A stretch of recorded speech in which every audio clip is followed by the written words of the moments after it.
Hi കൂട്ടുകാരെ, എല്ലാവരും ഉറക്കമായോ? അപ്പം നമ്മളിന്ന് അവിടെ നിന്ന് യാത്ര തിരിച്ചു. അപ്പോൾ എൻ്റെ കൂടെ ഉണ്ടായിരുന്നത് നമ്മൾ വണ്ടി ഓടിക്കുന്ന പയ്യൻ്റെ മോനാണ് കേട്ടോ. ഞങ്ങളുടെ പട്ടിയാല റെയിൽവേ സ്റ്റേഷനിൽ വന്നു. ഞാൻ പറഞ്ഞില്ലേ, അപ്പോൾ വന്ദേ ഭാരതായിരുന്നു. വന്ദേ ഭാരത് ഞാൻ ഫസ്റ്റ് ടൈമായിരുന്നു കേട്ടുന്നത് കേട്ടോ, കയറുന്നത്. അപ്പം അടിപൊളിയാണ്, നല്ല ഇതൊക്കെയാണ് സെറ്റപ്പൊക്കെ. കിടക്കാൻ പറ്റത്തില്ല, ഇരിക്കാനേ പറ്റത്തുള്ളൂ. അതുകൊണ്ട് മക്കളുമാരൊക്കെ ഭയങ്കര ടെൻഷനിലായിപ്പോയി. അവർ വിചാരിച്ച് കൂടിയൊന്നും ഇപ്പോൾ കിടന്നുറങ്ങാമെന്ന്. അങ്ങനെ ഫുഡൊക്കെ കുഴപ്പമില്ലായിരുന്നു, നല്ല ഫുഡും കാര്യങ്ങളൊക്കെ ആയിരുന്നു.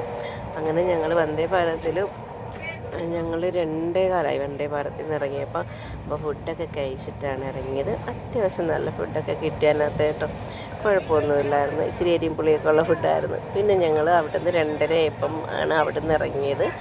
വന്ദേ ഭാരതത്തിൽ നിന്ന് ഇറങ്ങി നേരെ നമ്മൾ ഡൽഹിയിൽ വന്നു. ഡൽഹിയിൽ നിന്ന് പിന്നെ ഞങ്ങൾക്ക് നിസാമുദ്ദീനിൽ പോകണമായിരുന്നു. അപ്പോൾ അവിടെ നിന്ന് ഞങ്ങൾ വണ്ടി വിളിച്ചിട്ടാണ് പിന്നെ നിസാമുദ്ദീൻ. അപ്പം നമ്മൾ മാത്രമല്ലായിരുന്നു ഉണ്ടായിരുന്നത്, വേറെ ആൾക്കാരുണ്ടായിരുന്നു. അപ്പം നമ്മളെല്ലാവരോട് കാറ് വിളിച്ചിട്ട് അവിടെ നേരെ നിസാമുദ്ദീൻ വന്നു. നിസാമുദ്ദീൻ വന്നപ്പോൾ ഉണ്ട് നമുക്ക് ഇനി അവിടെ നിന്ന് 8 മണിക്ക് ട്രെയിനുള്ളൂ. പിന്നെ ഞങ്ങൾ പോസ്റ്റായിട്ട് അവിടെ ഇരുന്നു. അവിടെ ക്ലോക്ക് റൂമിൽ കയറി, വെയിറ്റിംഗ് റൂമിൽ കയറി ബുക്ക് ചെയ്തിട്ട് റൂം ബുക്ക് ചെയ്തിട്ടുണ്ടായിരുന്നു 4 മണിക്കൂറത്തേന്. അപ്പോൾ അവിടെ ഇരുന്ന് വെയിറ്റിംഗ് റൂമിൽ ഇരുന്ന് പോസ്റ്റായി. പിന്നെ ഫുഡൊക്കെ കഴിച്ചു. അവിടെ നിന്ന് ഞങ്ങൾ ഫുഡൊക്കെ കഴിച്ചു കേട്ടോ. അവിടുന്ന് ഫുഡൊക്കെ കഴിച്ചു. എല്ലാവരും പിള്ളേരെല്ലാം ഭയങ്കര എല്ലാവരും കിടക്കാൻ ഒരുങ്ങാൻ അതിൻ്റെ ഇടയ്ക്ക് ഒരുത്തി ഭയങ്കര ഒരുക്കമൊക്കെ നടത്തി കേട്ടോ. ഞാനത് ബർത്ത്ഡേ നാളെ ആയതുകൊണ്ട് ഇന്ന് ഞാനൊരു ബർത്ത്ഡേക്ക് മേക്കപ്പ് കിറ്റ് മേടിച്ച് കൊടുത്തിട്ടുണ്ടായിരുന്നു. അതാണത് കേട്ടോ. അതൊക്കെ എടുത്ത് വെച്ച് ആളിങ്ങനെ ഒരുങ്ങി. അതിൻ്റെ ഇടയ്ക്ക് ആൾക്ക് ചെറിയൊരു പനിയൊക്കെ വന്നു.